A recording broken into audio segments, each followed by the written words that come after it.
Hello student, welcome to my class. मैं अजीत सिंह और आज का हमारा टॉपिक है न्यूट्रलाइजेशन, उदासीनीकरण। देखिए, we have learn that acid turns blue litmus red and base turns red litmus blue. देखिए, हम इससे पहले पढ़ चुके हैं कि एसिड जो होते हैं वो ब्लू लिटमस को रेड कर देते हैं और बेस रेड लिटमस को ब्लू कर देते हैं।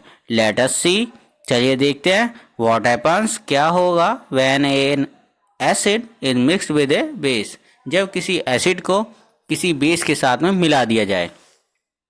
चलिए देखते हैं तो क्या होगा जब किसी एसिड को किसी बेस के साथ मिला दिया जाता है। We are going to use an indicator you have not use so far. अब हम यहाँ पर एक ऐसे इंडिकेटर का इस्तेमाल करने वाले हैं जिसको अभी तक आपने इस्तेमाल नहीं किया है। इट इज़ कॉल्ड फिनोप्थलीन, इसको फिनोप्थलीन कहा जाता है। चलिए एक्टिविटी देखते हैं 5.5 to be demonstrated by the teacher in the class. देखिए, क्लास में टीचर द्वारा ये डेमोन्स्ट्रेट किया जाएगा, प्रदर्शित किया जाएगा। देखिए, fill 1/4 of a test tube with dilute hydrochloric acid, note down its colour. Dilute hydrochloric acid का 1/3 टेस्ट ट्यूब में ऐड करिए और उसके कलर को नोट कीजिए। ठीक है, note down the colour of phenolphthalein, phenolphthalein के कलर को नोट डाउन कीजिए। Add 2-3 drop of the indicator to the acid. अब 2-3 ड्रॉप इंडिकेटर की आप एसिड के अंदर डाल दीजिए। Now shake the test tube, और टेस्ट ट्यूब को शेक कीजिए, यानी कि अच्छे से हिलाइए, मिक्स कीजिए टेस्ट ट्यूब को। Do you observe any change in the colour of the acid? तो क्या आप एसिड के कलर में कोई चेंज ऑब्जर्व करते हैं? Add the acid solution a drop of sodium hydroxide by a dropper. देखिए, ऐड करनी है अब आपको acidic solution of a drop of sodium hydroxide. देखिए, एसिडिक सॉल्यूशन के अंदर आपको 1-2 ड्रॉप सोडियम हाइड्रोक्साइड की ऐड करनी है ड्रॉपर की सहायता से। ठीक है, stir the test tube gently, test tube को स्टार करना है, हिलाना है। Is there any change in the colour of the solution? क्या सॉल्यूशन के कलर में कोई चेंज होता है? Continue adding the sodium hydroxide solution drop by drop will starring till the pink colour just appears. और आप क्या करेंगे, धीरे धीरे लगातार सोडियम हाइड्रोक्साइड की कुछ ड्रॉप उसके अंदर टेस्ट ट्यूब के अंदर डालते रहेंगे और उसको अच्छे से हिलाते रहेंगे जब तक कि कलर डिसअपियर ना हो जाए। Now add 1 more drop of the hydrochloric acid. अब आप क्या करेंगे, अगर आप एक और हाइड्रोक्लोरिक एसिड की ड्रॉप डाल देते हैं, व्हाट डू यू ऑब्जर्व? तो आप क्या ऑब्जर्व करेंगे? The solution again becomes colourless. तो सॉल्यूशन जो होगा वो दोबारा से कलरलेस हो जाएगा। Again add 1 drop of sodium hydroxide, the solution is there any change in colour. और फिर आप दोबारा से सोडियम हाइड्रोक्साइड की एक ड्रॉप डालेंगे, तो क्या आप इस सॉल्यूशन के कलर में कोई चेंज ऑब्जर्व करते हैं? The solution again becomes pink in colour. तो सॉल्यूशन का कलर कैसा हो जाता है? पिंक हो जाता है। It is evident that when the solution is basic the phenolphthalein gives pink colour.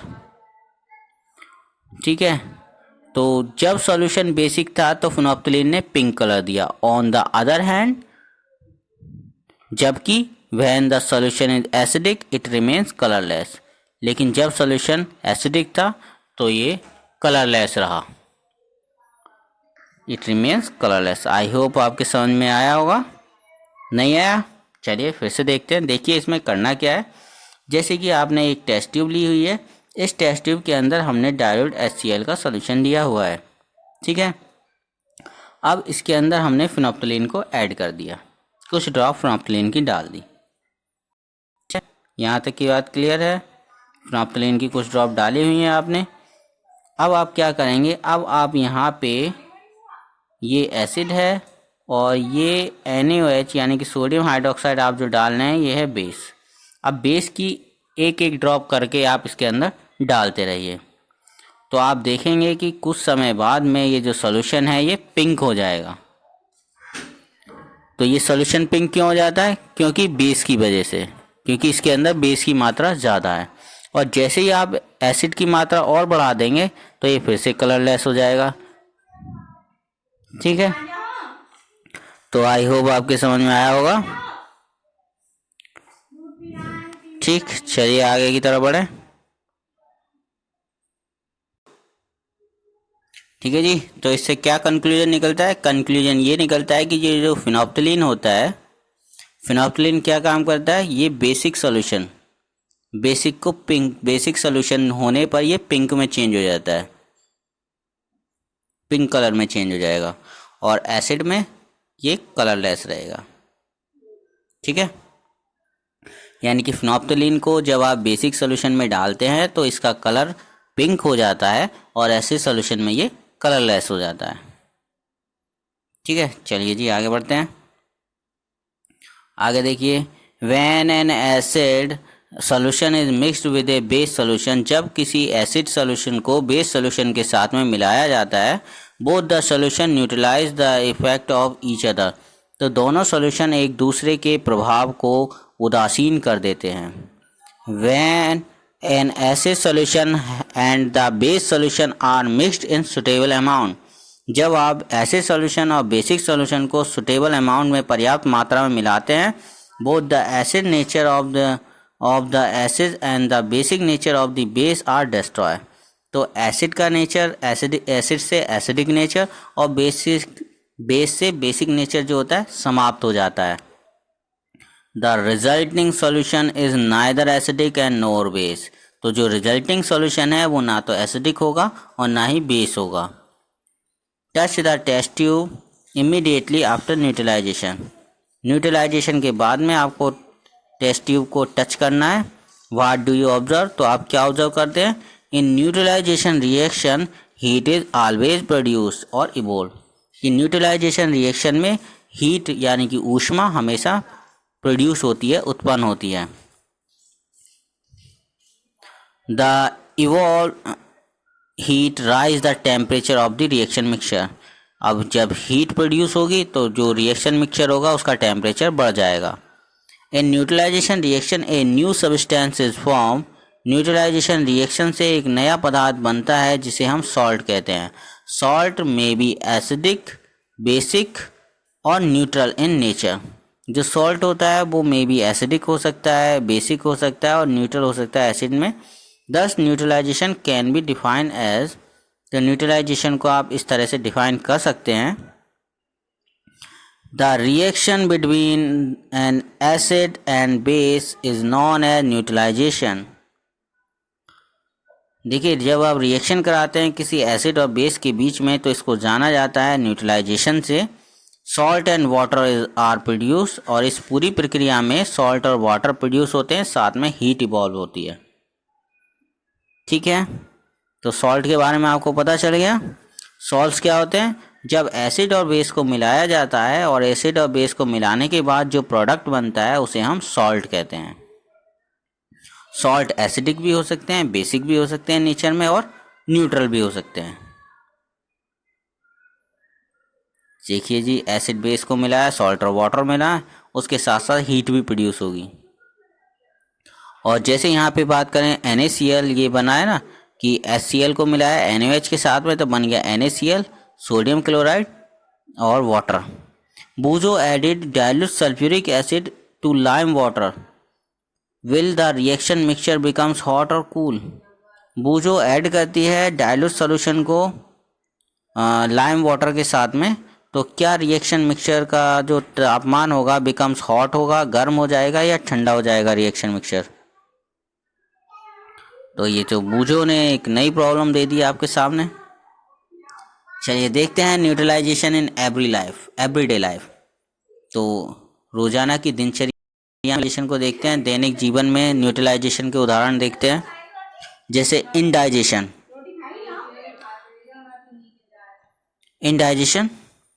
Our stomach contain hydrochloric acid, हमारा जो स्टोमक है उसके अंदर हाइड्रोक्लोरिक एसिड पाया जाता है।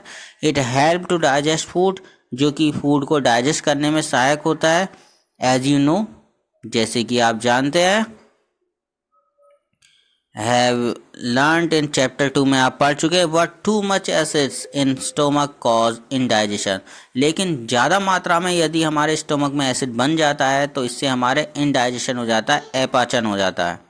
सम टाइम इंडाइजेशन पेनफुल, कभी कभी इंडाइजेशन जो होता है वो पेनफुल होता है, दर्ददायक होता है। To relieve indigestion we take an antacids such as milk of magnesia. देखिए, डाइजेशन से छुटकारा पाने के लिए हम कभी कभी डाइजेशन पेनफुल हो जाता है तो हमें डाइजेशन से छुटकारा पाने के लिए, डाइजेशन नहीं इंडाइजेशन, इस इनडाइजेशन अपाचन से छुटकारा पाने के लिए हम क्या करते हैं, एंटासिड्स का इस्तेमाल करते हैं, जैसे कि milk of magnesia which contain magnesium hydroxide. It neutralize the excess of acid, ये जो एक्सेसिव एसिड का जो इफेक्ट होता है उसको ये न्यूट्रलाइज कर देते हैं, उदासीन कर देते हैं। ठीक है, चलिए आंट वाइट देखते हैं। वैन एन आंट वाइट्स, जब चींटी काट देती है, it inject A acidic liquid, तो ये एक एसिडिक लिक्विड को इंजेक्ट कर देती है जिसे हम फॉर्मिक एसिड कहते हैं। स्किन के अंदर फॉर्मिक एसिड को ये इंजेक्ट कर देती है। और the effect of the acid can be neutralize by rubbing moist baking soda, sodium hydrogen carbonate और कैलामाइन सॉल्यूशन। तो इस एसिड के इफेक्ट को कम करने के लिए, ख़त्म करने के लिए हम क्या काम करें, यहाँ पे बेकिंग सोडा जो होता है, सोडियम हाइड्रोजन कार्बोनेट को रब करें या कैलामाइन के सॉल्यूशन को रब करें। Which contain zinc carbonate, calamine में जो है जिंक कार्बोनेट होता है, यानी कि बेसिक हो जाएगा। आप सोडियम हाइड्रोजन कार्बोनेट का इस्तेमाल कर रहे हैं, ये बेस हो जाएगा। और आंट वाइट में एसिड है, तो एसिड है और हमने बेस मिला दिया इसमें, तो क्या हो गया, रिएक्शन न्यूट्रलाइज हो जाएगी, तो एसिड का जो इफेक्ट होगा वो खत्म हो जाएगा। सॉइल ट्रीटमेंट देखते हैं। देखिए, सॉइल का ट्रीटमेंट देखते हैं। मृदा उपचार, excessive use of chemical fertilizer. देखिए, केमिकल फर्टिलाइजर के बहुत ज़्यादा मात्रा में उपयोग करने की वजह से सॉइल जो होगी वो एसिडिक हो जाती है। Plant do not grow well when the soil is either too acidic और टू बेसिक, और प्लांट जो होंगे वो अच्छी तरीके से वृद्धि नहीं कर पाएंगे यदि मिट्टी पूरी तरीके से ज़्यादा एसिडिक हो गई है या ज़्यादा बेसिक हो गई है। When the soil is too acidic, जब मिट्टी ज़्यादा एसिडिक हो जाती है, it is treated with base like quick lime, calcium oxide और स्लैग्ड लाइम, कैल्शियम हाइड्रोक्साइड। जब ज़्यादा मिट्टी हमारी एसिडिक हो गई है तो उस समय आपको मिट्टी में मिलाना क्या पड़ेगा, कैल्शियम ऑक्साइड या कैल्शियम हाइड्रोक्साइड, क्विक लाइम या स्लैग्ड लाइम का इस्तेमाल करना होगा। If the soil is basic, यदि सॉइल बेसिक हो गई है तो आपको ऑर्गेनिक मैटर जैसे कंपोस्ट ऐड करना होगा। Organic matter release acids which neutralize the effect of basic nature of soil. Organic matters release करते हैं एसिड्स विच न्यूट्रलाइज कर देते हैं, जो कि न्यूट्रलाइज कर देंगे basic effect, basic nature of soil, soil के जो क्षारीय नेचर को उदासीन कर देते हैं। ठीक है, चलिए देखें फिर factory waste. Factory waste, the waste of many factories contain acids. बहुत सारी कंपनियां हैं, अनेक कंपनियों के जो वेस्ट होते हैं, कचरे होते हैं, उनके अंदर एसिड्स होता है। If they are allowed to flow into water body, यदि उन्हें जलाशय के अंदर यूं ही प्रवाहित कर दिया जाए, the acids will kill the fish and other organism, तो जो एसिड्स होंगे, जो अम्ल होंगे, वो मछली तथा अन्य ऑर्गेनिज्म को मार देंगे। The factory waste are there for neutralize, इसलिए फैक्ट्री वेस्ट को न्यूट्रलाइज किया जाता है बाय एडिंग बेसिक सब्सटेंस, उसके अंदर बेसिक सब्सटेंस को मिला के इसके इफेक्ट को न्यूट्रलाइज किया जाता है ताकि एसिडिक इफेक्ट जो होगा वो डिस्ट्रॉय हो जाए, खत्म हो जाए। ठीक है, चलिए फिर देखते हैं कीवर्ड। कीवर्ड में हमने एसिड के बारे में पढ़ा है। एसिड्स क्या होते हैं, acids are the substance which are sour in test. फिर इसके बाद में एसिडिक, दो एसिडिक सब्सटेंस क्या होंगे, जो एसिडिक बिहेवियर शो करेंगे उन्हें हम एसिडिक सब्सटेंस बोलते हैं। ठीक है, या हम कहें एसिड के बिहेवियर को हम एसिडिक बोलते हैं। इसी तरीके से बेसिक के बिहेवियर को, बेस के बिहेवियर को हम बेसिक बोलते हैं। ठीक। न्यूट्रलाइजेशन देखें। न्यूट्रलाइजेशन क्या होता है? जब एसिड और बेस को मिलाया जाता है तो उस प्रक्रिया को हम न्यूट्रलाइजेशन कहते हैं, जिससे सॉल्ट बनता है। तो सॉल्ट के बारे में आप क्या कहेंगे? On adding acid and base to form a substance is called as salt. ठीक है। Indicators are the substance which indicate either the substance acid और बेस। इंडिकेटर्स वो पदार्थ होते हैं जिनसे हमें सूचना मिलती है कि सब्सटेंस एसिड है या बेस है। न्यूट्रल उदासीन, यानी कि वो स्थिति जब एसिड और बेस का प्रभाव खत्म हो जाए तो उस स्थिति को हम न्यूट्रल बोलते हैं या उदासीन स्थिति बोला जाएगा। यानी कि जो सब्सटेंस ना तो एसिडिक रहा ना बेसिक रहा, तो वो स्थिति कहलाई जाएगी न्यूट्रलाइजेशन या न्यूट्रल। ठीक। बेस के बारे में मैंने बता दिया। The substance which are bitter in taste and soapy on touching is called as base. I hope आपको कीवर्ड सभी समझ में आए होंगे। तो इसके साथ हमारा ये लेसन फिनिश होता है। चलिए फिर मिलते हैं नेक्स्ट वीडियो में। तब तक के लिए ta-ta bye bye. Keep watching the video. Thank you so much. अगर आपके कोई डाउट हैं तो प्लीज़ कमेंट ज़रूर कीजिएगा। Ta-ta bye bye.